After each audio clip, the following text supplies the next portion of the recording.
We now have the pleasure of being joined by Jon Laaser. He is the voice of the Virginia Tech Hokies, football, men's basketball, a whole bunch of other stuff. He's all over campus.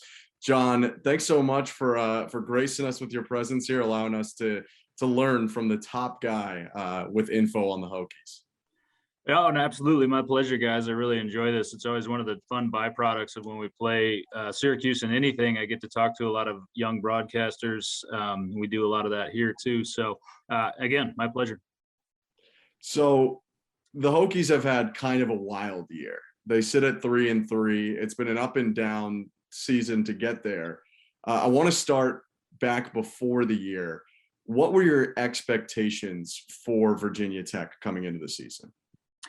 Well, my expectations were pretty high, to be honest with you, but you hedge that a little bit because you realize the schedule was so front-loaded, not only with home games, but also with impactful non-conference games, namely with West Virginia on the road and then Notre Dame coming in, along with North Carolina, whom we all thought was going to be a lot better than they've turned out to be. So that's 3 of your first 5. So you recognized going into the year that you could have a lot of success in that stretch, but in order to do that, you'd need to execute quickly and put things together quickly as an experienced team. But the optimism was there because I really expected this defense to take a number of steps forward. I don't think any particular unit was hit as hard by COVID last year as the Virginia Tech defense was.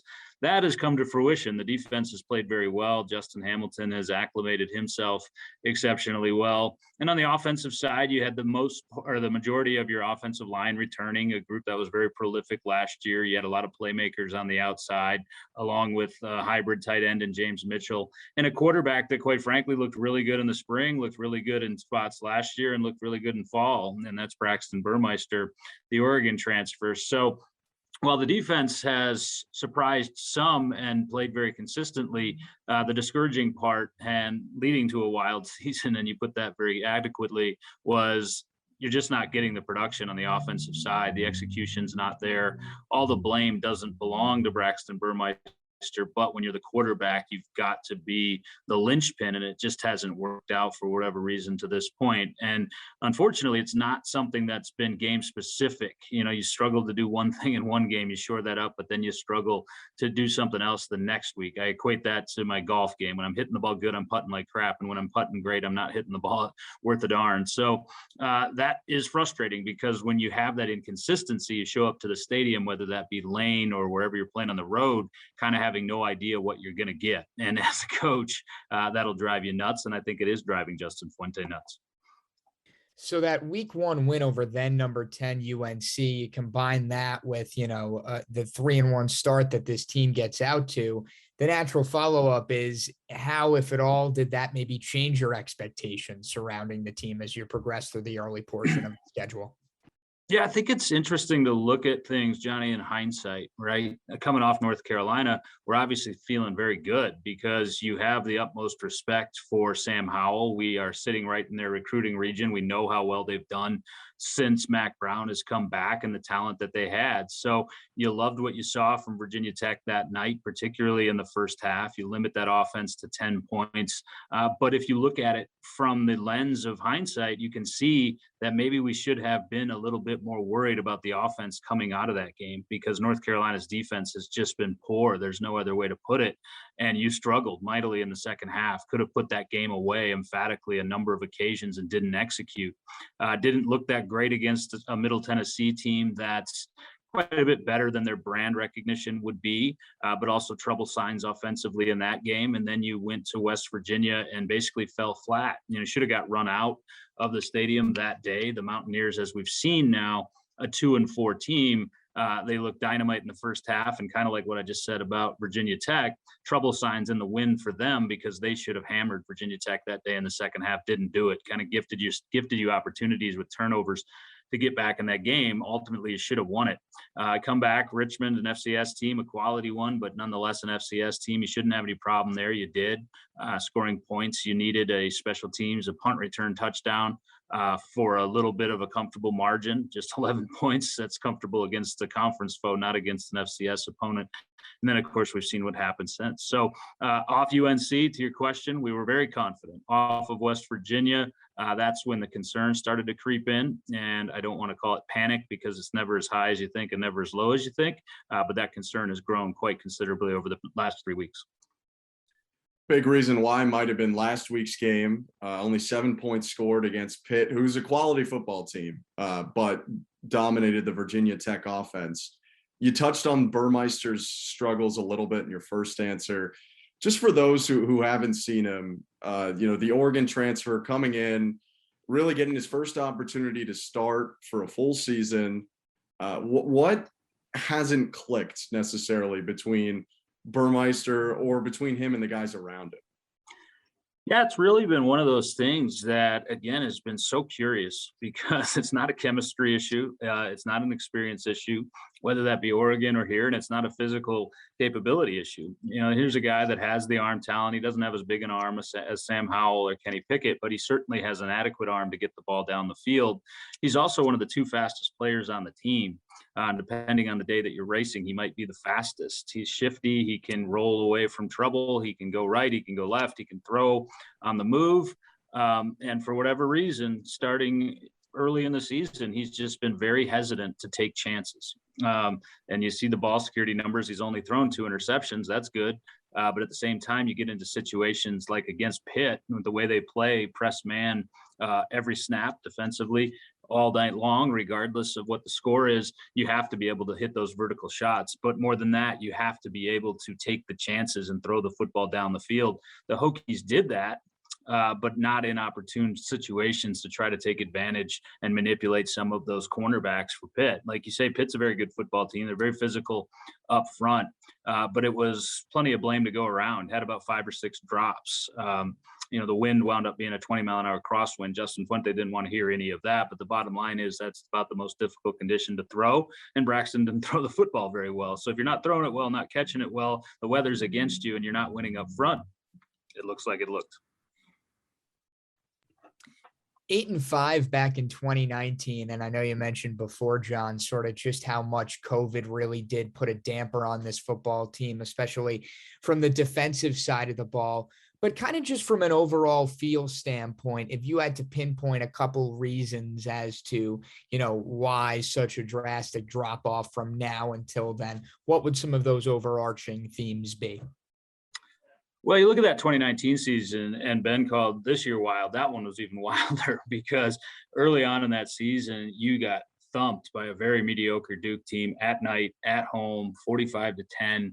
It was the bottoms falling out and all of those things. You had a quarterback at the time named Ryan Willis, who was replaced going into the next week against Miami with Hendon Hooker. You won 5 of your next 6. Hendon missed the one you lost, which was a last-minute on-the-road defeat to Notre Dame, a game you probably should have won, and then you wound up playing Virginia and losing at their place in the final regular season game. Had you won that, you win the Coastal, you play in the ACC championship game, and you go to the Orange Bowl when you ultimately lose to Clemson in that ACC championship game. Such is life on this side of the ACC.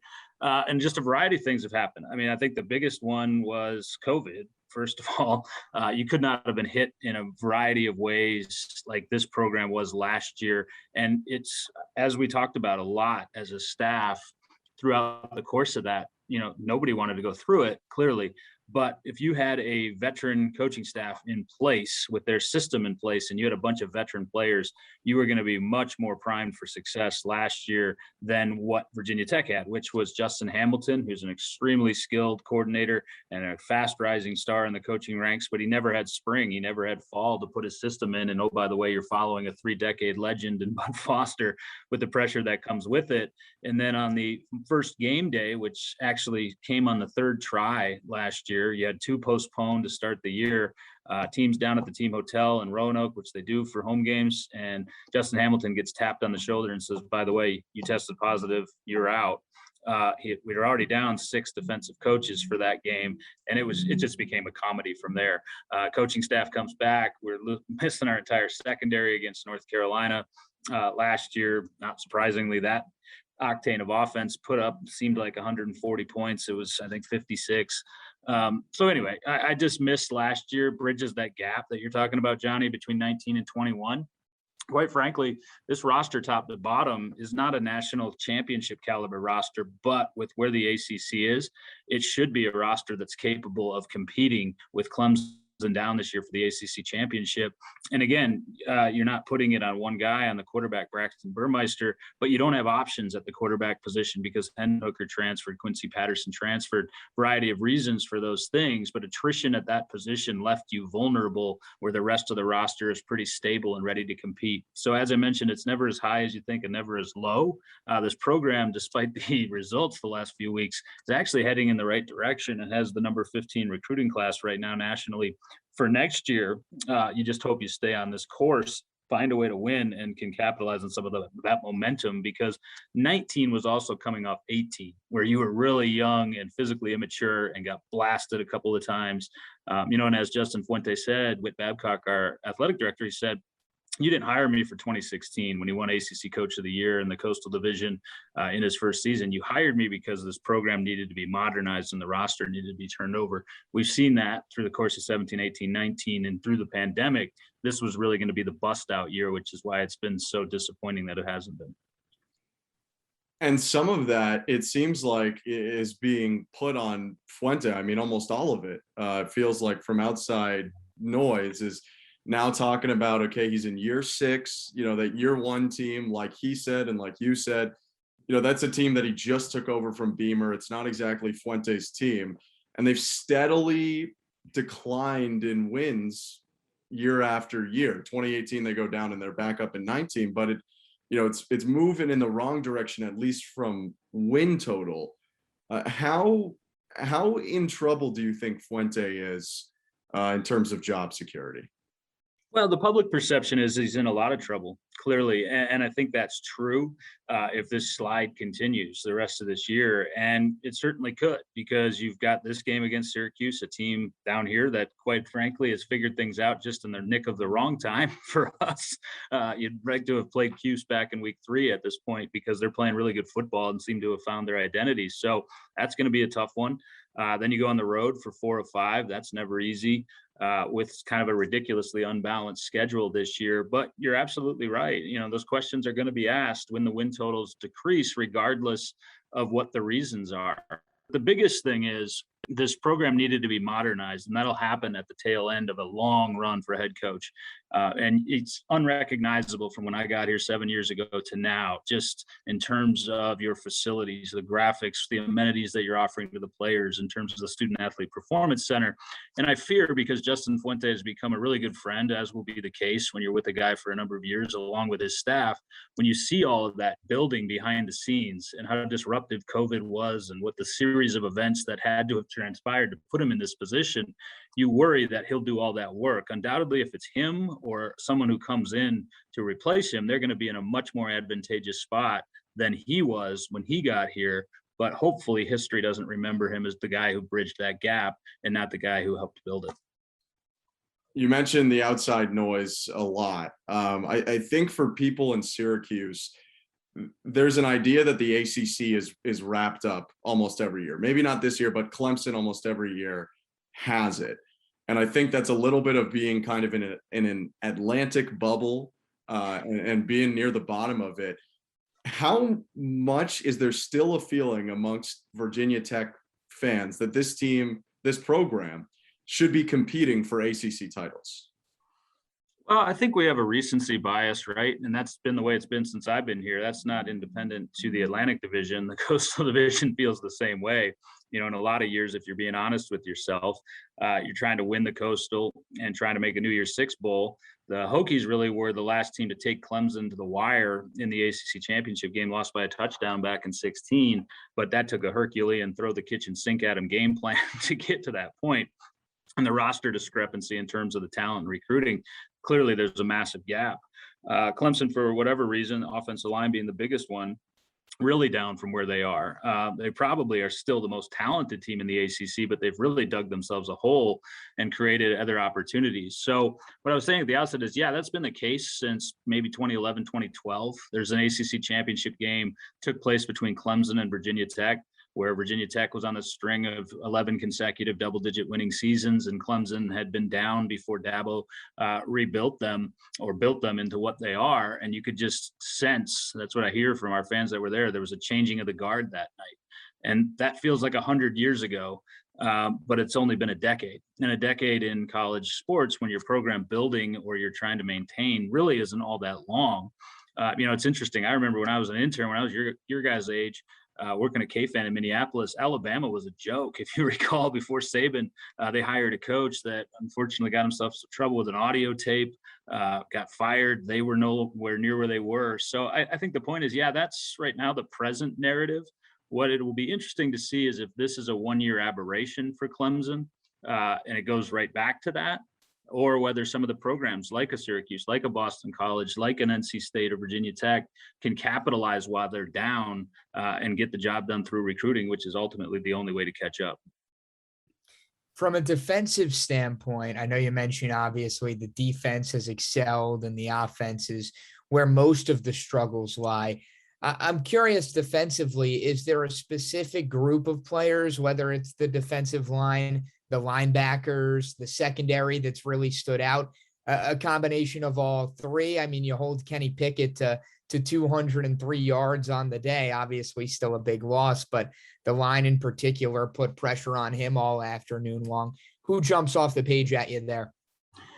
Yeah, I think that's a good question, Johnny. And there's not really any huge star on this defense. There's not a Caleb Farley, there's not a Tremaine Edmonds who's going to be a top 15 draft pick or anything like that, or even a Terrell Edmonds who is also a first rounder. But it's just a really solid defense, level to level to level. Jermaine Waller probably has the highest draft potential. He's one of the corners. I think this secondary is really strong. It's a situation where sometimes the experience you gain as a weakness becomes a strength. Last year you were going into the year expecting to have Farley and Waller, and in my opinion, that was the best corner tandem in the ACC. You wind up having neither. Caleb opts out.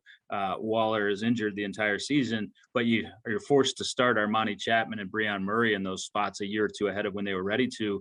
But now you get Waller back, and those guys are a year or two ahead in terms of their development. So they've really been capable. And Dorian Strong, forced to play last year too as a freshman, winds up becoming a freshman All-American. So you can hear just there, you've got 4 or 5 corners that you can rotate. It gives Justin Hamilton, the coordinator, a lot of flexibility on the back end. Saw it against Pittsburgh quite a bit, where he was playing dime in situations that wouldn't necessarily call for it because you had a linebacker suspended for the first half in Dax Hollifield. Hollifield, speaking of, is a guy who moved back from his unnatural position backer to middle linebacker because you had Rayshard Ashby move along, who was a tremendous middle linebacker, had no reason to move him out of there. Then you get Jordan Williams, speaking of Clemson, a grad transfer from Clemson, a Virginia Beach kid that comes in, has kind of solidified the middle of the defensive line. Amari Barno is one of those freakish pass rushers, just the athletic, he looks like a basketball player on the outside. Tywan Garbett, who was away from the team for personal reasons last year, is back and playing very well at the other end. So again, none of those guys you would consider surefire first round, second round talents in the NFL, save for maybe Waller. But at the same time, you're talented at every spot, and you've been surprised a bit by some of the younger guys that have provided you immediate depth at positions you needed it, namely safety. I think in that description, there are some similarities between the Virginia Tech and Syracuse defense. They're getting some young production that they weren't sure they're going to get either. Both these teams, I mean, if you just break it down, I think they're a lot closer in style than people may realize. Both two teams who the defense, I think, pulls the offense along more often than the other way around. And we saw that last week in Syracuse when the Orange and Tigers played. It was a very low scoring game. Good defenses, not great offenses. How would that feel for Virginia Tech? Would it be to their advantage to get into a low scoring battle with Syracuse? Or maybe is it better if this is one where the offense is kind of wide open? Well, I just don't think that's going to happen, to be honest. I'm not sure if they would choose to be in a low scoring battle. That would mean the defense is continuing to play well. They would certainly take that. Obviously, they'd love to be able to put some points up on the board and figure some things out offensively. And I think that Virginia Tech will have some success, particularly through the air against Syracuse. Clearly, the strength of that defense is stuff in the run.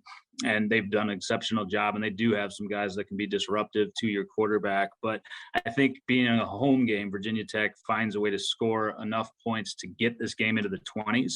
But I also think Syracuse has a lot of success running the football. So, it just determines on your definition of low scoring, right? Are we old school? It's 10-7 and it's been a cloud of dust all day. I don't expect that, honestly. But I don't expect it to be 35-31. I think this is a game that's probably in the 24-21, 21-17 range, something like that. And if that's the case and I agree with you, Ben, if that's the case between two pretty evenly matched teams from a talent perspective, then it just simply comes down to who makes one or two more plays. And both of these teams have found themselves on the opposite end of where you want to be in that scenario.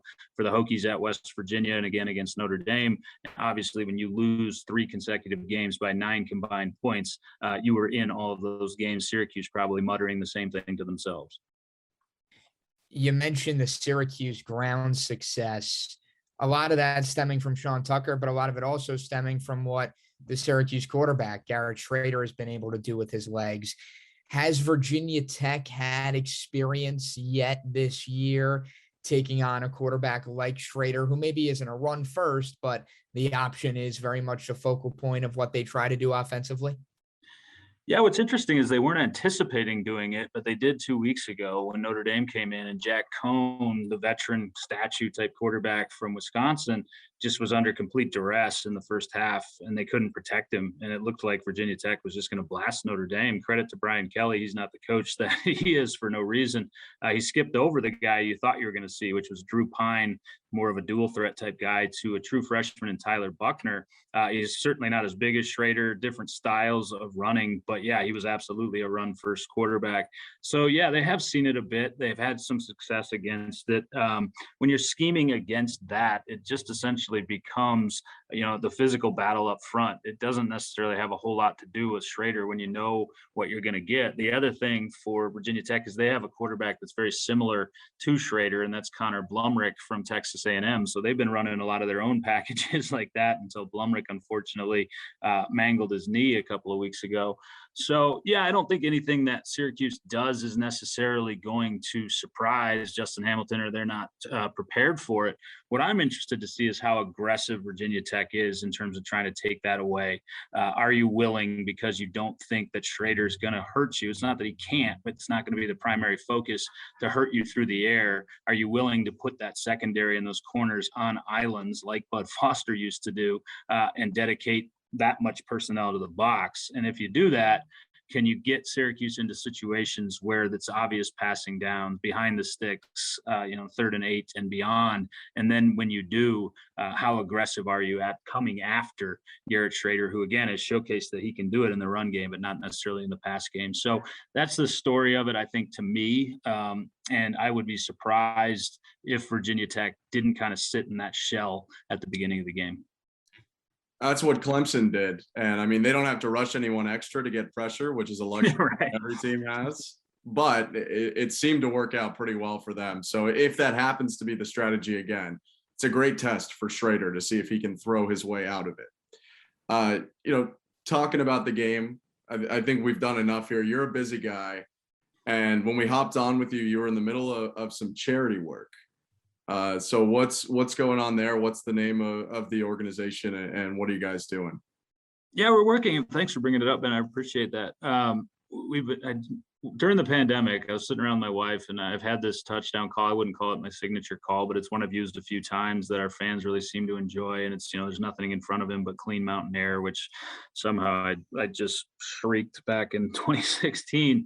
And I noticed a lot of people would come up to me at restaurants or wherever we happen to be, and that'd be the thing that they'd always yell at me. So I'm like, I think people, like I say, are proud of Blacksburg. It's the small place. It's very different than most college towns, even remotely located just here in the mountain. Pleasantville, as I like to call it, particularly when we're out of school season. So it resonated with people. And, I've always had my own struggles with mental health, depression, and anxiety, to be more specific. And it became such a topic of conversation, which is great. And we had a lot of time just sitting in our kitchen during the pandemic. And we were thinking about, are there ways that we could potentially do something with this slogan, whether that's t-shirts or whatever. So I won't bore you with all the details, but essentially got a t-shirt campaign going through the generosity of a lot of people here, their time, talents, and production capabilities. And I honestly didn't know what to expect. I, put the mock-up of it on social media and maybe thought we'd sell 10 or something. And it just blew up. Like, social media has a way of doing. Our players have been awesome. They've gotten behind it, not just in football, but a lot of our female student athletes have supported it, have really been eager to talk about mental health and some of their own stories, coaches and whoever else. So we ordered 520 on the first run and sold them out in 2.5 weeks. And then the weather was turning a little bit colder. I had no intention of doing anything beyond that, but people were literally knocking on our door asking where they could get them. So we reprinted, we brought in an orange version of the shirt, along with the original maroon version. We made long sleeves. And then what's awesome about it is once you kind of get something, I don't have any experience with it, but once you get something going like this, so many people want to help. And that has included Virginia Tech and their student athlete counseling center, which is called the Cook Counseling Center. So we've actually been able to form an official partnership with them, whereas we were benefiting a national organization, Mental Health America, the first round of shirts. Now this time, the money that we're raising is directly benefiting the student athletes we work with, which has been really gratifying, but it's really time consuming. As you guys can tell, I wish I could turn this computer. I see these piles of shirts in my office here, which my boss loves. But no, I'm just kidding. It's awesome. I appreciate you guys giving me the opportunity to talk about it. Yeah, it sounds fantastic. If people want to get the shirts, where do they go? Just come find me on Twitter. No one knows how to spell my last name, and I don't blame them. So I just go with Laze, L-A-Z-E, even though there's no Z in my name, VT. It's the same on pretty much all social platforms. It's a name it's too close to a real word, and it Right. sounds like laser. So I feel like it's baiting people into spelling it wrong. Well, that's right. As my dad used to say, it has an extra and unnecessary A, because people always think there's a Z in laser, and there's not in the actual word laser. It's L-A-S-E-R. But anyway, neither here nor there. And most people, when they spell John, always put the H in there too. So we go 0 for 2. Actually, I did a game at the Dome up there one year, and I got Jon Laaser. I've still got the credential on here. It's awesome. I like the different ways that Laaser at Miami, Laaser at Syracuse.